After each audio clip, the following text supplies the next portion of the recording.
Hi, and welcome to Owl Bytes. Today, we'll sit down with one of the Owl's talented content developers for discussion of the new 7th edition of the APA Publication Manual. By the way, if you're looking for the Owl's new APA 7 resources, we've provided some links in the description. Many visitors to the Owl don't know that basically all of our content comes from developers. These are people, usually grad students in Purdue's English department, who go beyond their normal teaching and research duties to write for us. Here, I cannot avoid editorializing. These people work very hard, and like most grad student workers across the country, they're grossly underpaid and underrepresented in institutional politics. Despite this, they continue to do the work that makes the Owl continue to exist. My admiration for them goes beyond words. Anyway, over the 2019 winter break, a group of these outstanding scholars put in a lot of work to get our APA 7 resources done in time for the spring. Recently, I was able to talk to one of these people about some of the changes in the new edition of the manual while we enjoyed some nice pizza in the conference room. Here's that conversation.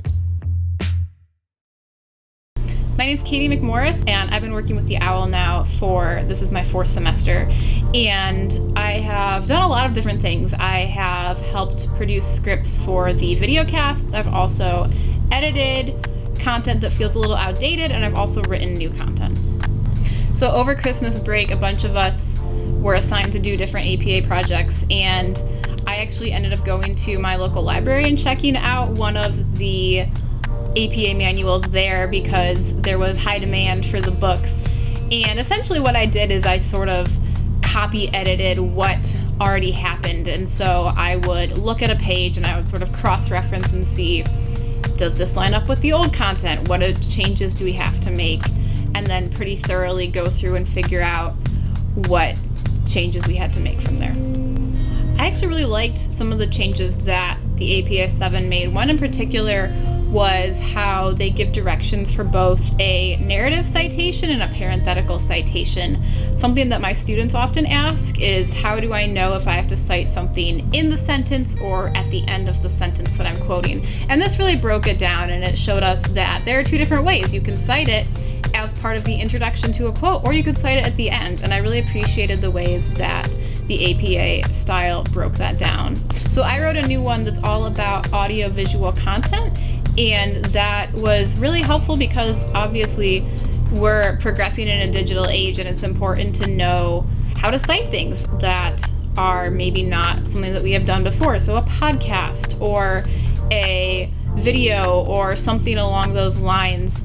And it was nice to know that the APA manual was providing examples on how to do that.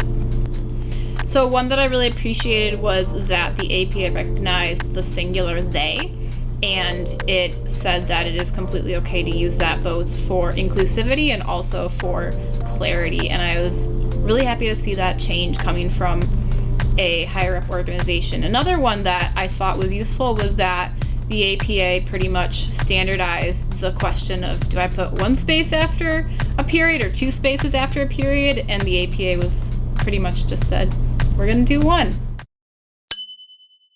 One other thing that I found helpful was that they've changed the number of authors you have to include in a parenthetical citation. So rather than having to list out a ton of authors, you can just write et al., and that provides ease of reading. All right, that's everything we had for today. Is there any special message you would like to send to our readers out in Owl Land? No. All right. Well, Katie, thank you for sitting down with us. I really appreciate it. We will cut this into something good. Thank you. Cool. Yes, thank you, Katie. And thank you to all the grad developers who worked over the break, as well as our grad developers more generally. That's all the time we have for today, but stay tuned for more exciting Owl content. In the meantime, don't forget to like and subscribe and all that jazz. You know what to do.